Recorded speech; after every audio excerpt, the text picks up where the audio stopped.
Hello everyone, welcome back to the channel Edutic. So video discuss কৰিবলৈ লৈছো FYIMP যি 5 years integrated programs আছে গুৱাহাটী বিশ্ববিদ্যালয়ৰ তাৰ spot admission noticeৰ বিষয়ে। তো spot admission noticeৰ বিষয়ে যি notice দিয়া হৈছে এই noticeখনত first semester গুৱাহাটী ইউনিভাৰ্চিটি কেম্পাছত যি এইবাৰ প্ৰথমবাৰৰ বাবে 5 years integrated masters program start কৰিছে তাৰ বাবে spot admission অহা 30 জুলাই তাৰিখে হ'ব তো যিবোৰ ছাত্ৰ ছাত্ৰীসকলে কি কৰে ইন্টাৰেষ্টেড হয় তেওঁলোকক তলৰ গুগল ফৰ্মৰ লিংকটো ফিল আপ কৰিবলৈ অনুৰোধ জনাইছে তো এই গুগল ফৰ্মৰ লিংকটো অহা 28 তাৰিখৰ ভিতৰত তেওঁলোকে ফিল আপ কৰিব লাগিব এইনো গুগল ফৰ্মখনত আছে কি আমি চাও So link to khula gole apna dekhabole jotno korim so yat email address to dibo lagibo name then form number of Samarth application Samarth portal jitu application korisile tar application number to lagibo registration number of Samarth application to Samarth application ei bostu khini korte apnalokor jigeta number dia hoisile he number khini yate likhibo lagibo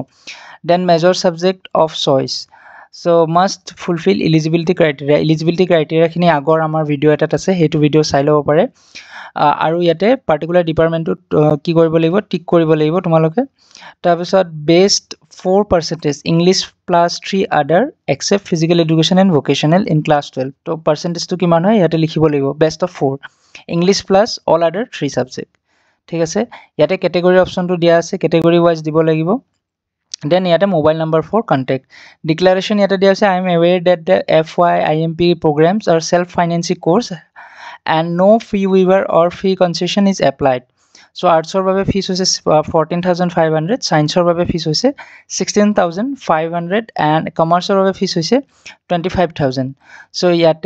agree and I will pay select koribo lagibo jodi admission to tomaloke bisara. I do not agree hole ki hobo je moi admission to lobo bisaru aru fees to payment koribo no bisaru tenukwa dhৰণৰ এটা situation create hobo so next ji program ji admission hobo tar bikhoye okoman koi disu ছাত্ৰ ছাত্ৰী সকলে spot admission to major subject to choice koribo lagibo tar pisote ji admission hobo admission 10 tar pora 12 টা লৈকে ৰাতিপুৱা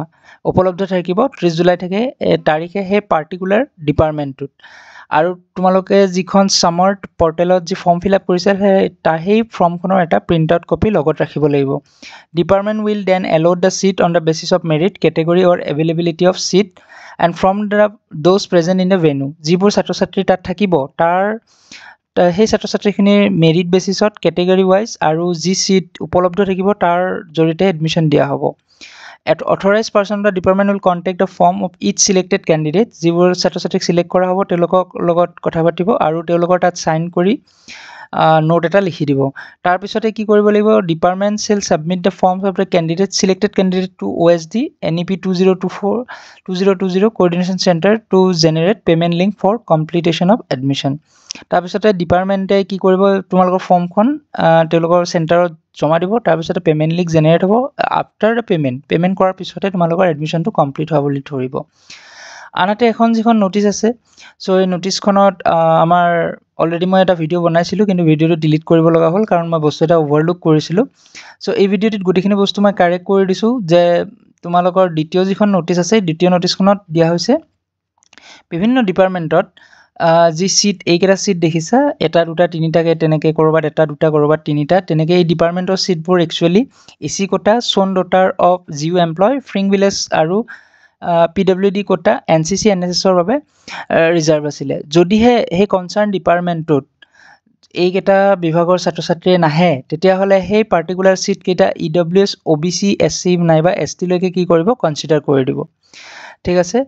যি গৰাকী ছাত্ৰ ছাত্ৰীয়ে স্পট এডমিশন লব বিচাৰে তেওঁলোকক ৰেসপেক্টিভ ডিপাৰ্টমেন্টত 10টাৰ পৰা 12টাৰ ভিতৰত থাকিবলৈ অনুৰোধ জনোৱা হ'ল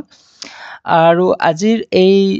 ভিডিওটিত ইমানখিনি আছিল ভিডিওটি লাইক কৰিব আৰু চেনেলটি সাবস্ক্ৰাইব কৰিবলৈ নাপাহৰিব আৰু কমেন্ট বক্সত আমাক সাজেশনবোৰ দিব লগতে যদি আপোনালোকৰ কিবা কোৱেশ্চন থাকে আমি হেল্প কৰিব ট্ৰাই দিম ধন্যবাদ